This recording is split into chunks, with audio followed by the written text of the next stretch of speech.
बारिश की डरावनी कहानी। यह एक अंधेरी और तूफानी रात थी। घने बादलों ने आकाश को ढक लिया था और बिजली लगातार चमक रही थी। दूर कहीं से गड़गड़ाहट की आवाज आ रही थी। गांव के लोग अपने घरों में दुबके हुए थे और बाहर निकलने की हिम्मत किसी में नहीं थी।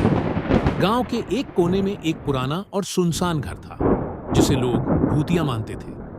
कहा जाता था कि उस घर में कई साल पहले एक औरत की मौत हो गई थी और तभी से वहां उसकी आत्मा भटक रही थी। उस रात जब बारिश तेज हो गई तो गांव के एक युवक राहुल ने हिम्मत की और उस घर की ओर चल पड़ा।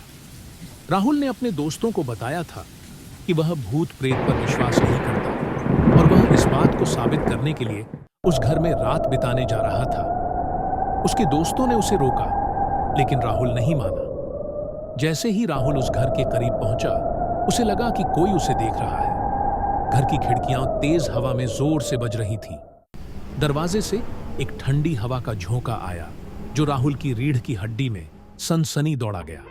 लेकिन उसने अपने डर को काबू में रखा और दरवाजा खोलकर अंदर चला गया। घर के अंदर सब कुछ वीरान और सड़ांध से भरा हुआ था। फर्श की लकड़ी चरमराने लगी जब राहुल ने अपना पहला कदम रखा।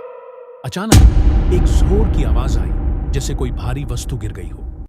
राहुल ने पलटकर देखा, लेकिन वहां कोई नहीं था।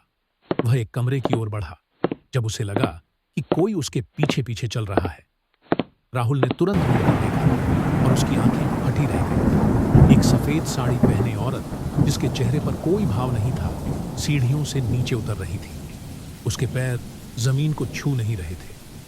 राहुल का दिल जोर जोर से धड़कने लगा और उसके शरीर में ठंडक सी महसूस होने लगी। वह समझ नहीं पा रहा था कि क्या करे। तभी वह औरत उसके बिल्कुल सामने आ गई और उसकी आंखों में देखी।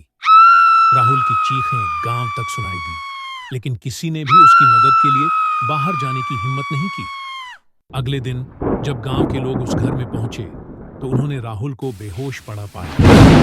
उसकी आंखों में इतना गहरा डर था कि कोई भी समझ नहीं सका कि उस रात क्या हुआ था। तब से गांव के लोग उस घर से और दूर रहने लगे और बारिश की हर रात वो कहानी याद आ जाती जो उन्होंने सुनी थी, बारिश की उस भूतिया रात की।